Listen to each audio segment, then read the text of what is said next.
les super-héros décryptés avec Thierry. Le soleil brille, la mer est bleue. Des surfeurs s'agitent près de la côte pour trouver la meilleure vague à prendre.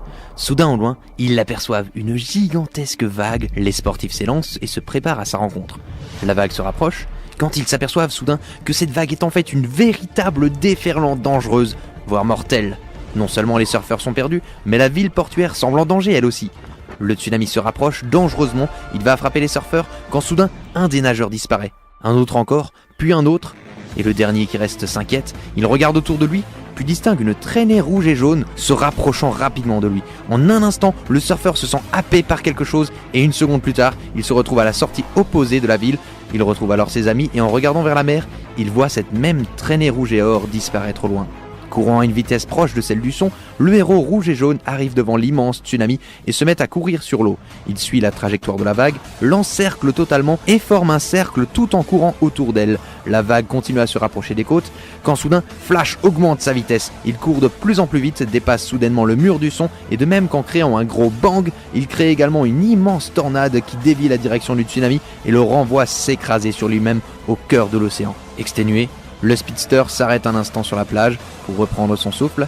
Une bonne chose de faite, soupire-t-il joyeusement, juste avant de repartir rapidement, zébrant la ville de son costume rouge, laissant une traînée jaune derrière lui.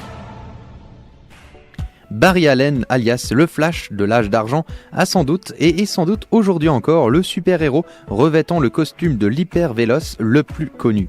Connaissant actuellement un grand succès grâce notamment à la série The Flash, tournée conjointement avec Supergirl et Arrow, le Barry Allen que nous connaissons des années 90 est quelque peu modifié.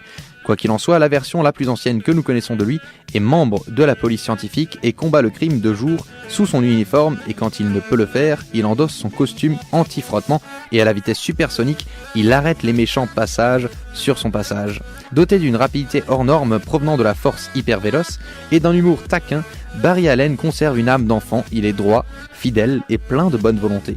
Il a obtenu ses pouvoirs lors d'une expérience scientifique qui a mal tourné, au cours de laquelle un éclair lui a donné ses pouvoirs qu'il n'aura de cesse d'améliorer.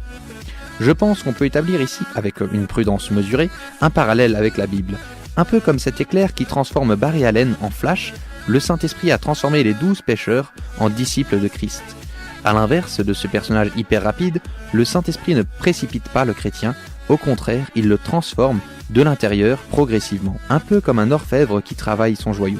Que tout homme soit prompt à écouter et lent à parler et lent à se mettre en colère. Jacques 1 verset 19.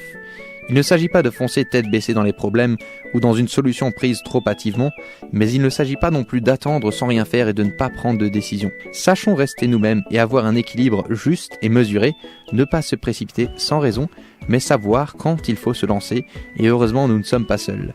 Ésaïe 58 verset 11 nous dit « L'Éternel sera toujours ton guide, il rassasiera ton âme dans les lieux arides, et il redonnera de la vigueur à tes membres, tu seras comme un jardin arrosé, comme une source dont les eaux ne tarissent pas. » Fin de la citation. Avoir le feu de la passion, c'est bien, mais contenir cette passion et être un être mesuré et raisonnable, et se laisser transformer par le Saint-Esprit, c'est ce que Dieu nous demande.